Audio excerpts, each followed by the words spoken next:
pour l'humanité par le missionnaire Ewald Franck.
Dieu et son plan pour l'humanité.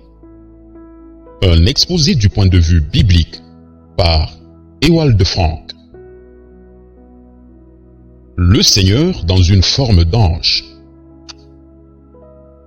Il nous est rapporté de Moïse que l'ange de l'Éternel lui est apparu comme une flamme de feu et que sa voix retentissait au milieu d'un buisson d'épines. Exode 3, le verset 2, version Darby. Nous lisons au verset 4. Et l'Éternel, Yahweh, vit qu'il se détournait pour voir, et Dieu, Elohim, l'appela du milieu du buisson et dit, « Moïse, Moïse. » Et il dit, « Me voici. » Et il dit, « N'approche pas d'ici, ôte tes sandales de tes pieds, car le lieu sur lequel tu te tiens est une terre sainte. » Et il dit, « Je suis le Dieu de ton père, le Dieu d'Abraham, le Dieu d'Isaac et le Dieu de Jacob. » Et Moïse cacha son visage, car il craignait de regarder Dieu. Dans ce récit, il est aussi bien parlé de Dieu que de l'Éternel et de l'ange de l'Éternel. Cependant, il ne s'agit pas ici de trois personnes, mais bien de trois différentes désignations pour une seule et même personne. L'ange du Seigneur est l'apparition visible de Dieu dans une forme d'ange. C'est ainsi qu'il marchait dans le jardin d'Éden et parlait avec Adam et Ève. C'est ainsi qu'il a rencontré Abraham dans Genèse 18 lorsqu'il le visita en compagnie de deux anges. Il est dit littéralement ceci à cette question. Et l'Éternel, Yahweh, lui apparut auprès des chênes de Mamré, et il était assis à l'entrée de la tente pendant la chaleur du jour. Abraham a même lavé les pieds du Seigneur et a fait préparer un repas à ses serviteurs de Houran. Les deux anges, qui avaient également une apparence humaine, se rendirent à Sodome, chapitre 19, le verset 1er. Mais le Seigneur demeura auprès d'Abraham et eut avec lui une plus longue conversation. Nous lisons dans Exode 33, le verset 9 et 11, version Darby. Et il arriva que, comme Moïse entrait dans la tente, la colonne de nuée descendit et se tint à l'entrée de la tente, et l'Éternel parla avec Moïse. Et l'Éternel parlait à Moïse face à face, comme un homme parle avec son ami. Moïse exprimait ses demandes particulières, disant, « Et maintenant, je te prie, si j'ai trouvé grâce à tes yeux, fais-moi connaître, je te prie, ton chemin, et je te connaîtrai, afin que je trouve grâce à tes yeux, et considère que cette nation est ton peuple. » Et l'Éternel dit, « Ma face ira, et je te donnerai du repos. » Et Moïse lui dit, « Si ta face ne vient pas, ne nous fais pas monter ici. » Exode 33, le verset 13 à 15, version Darby. Dans Exode 23, les versets 20 et 21, version Darby, le Seigneur dit, « Voici, j'envoie un ange devant toi pour te garder dans le chemin et pour t'amener au lieu que j'ai préparé. Prends garde à toi à cause de sa présence et écoute sa voix. Ne l'irrite pas, car il ne pardonnera point votre transgression, car mon nom est en lui. Je suis personnellement en lui. » Extérieurement, les gens voyaient la forme d'un ange. Cependant, dans cette forme, le Seigneur Dieu était personnellement présent, comme il l'a dit lui-même. Dans la parole prophétique, Lorsque le Seigneur apparaît sous une forme visible, il est aussi appelé l'ange de sa face. Il est écrit dans Ésaïe 63, le verset 9, version Darby, « Dans toute leur détresse, il a été en détresse, et l'ange de sa face les a sauvés. Dans son amour et dans sa miséricorde, il les a rachetés, et il s'est chargé d'eux, et il les a portés tous les jours d'autrefois. » Dans le dernier prophète de l'Ancien Testament, Malachie 3, le verset 1er, il est dit, version Darby, « Et l'ange de l'Alliance, en qui vous prenez plaisir, voici, il vient, dit l'Éternel des armées. » Le fait que du temps de l'Ancien Testament, Dieu apparaissait sous la forme visible d'un ange est d'une grande importance pour sa révélation personnelle dans une forme humaine. Ce qui arriva à Jacob, le père des 12 tribus d'Israël, doit nous servir également de témoignage. Il est écrit de lui, « Et par sa force, il lutta avec Dieu. Oui, il lutta avec l'ange et prévalut. Il pleura et le supplia.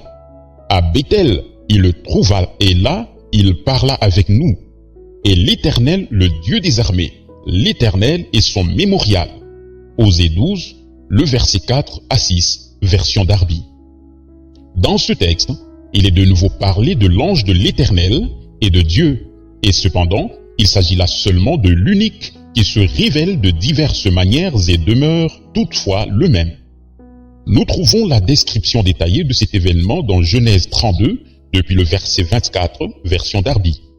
Cet ange y est décrit comme un homme qui combattit avec Jacob et le frappa fortement à la hanche.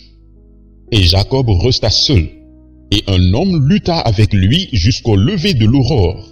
Et lorsqu'il vit qu'il ne prévalait pas sur lui, il toucha l'emboîture de sa hanche, et l'emboîture de la hanche de Jacob fut luxée, comme il luttait avec lui.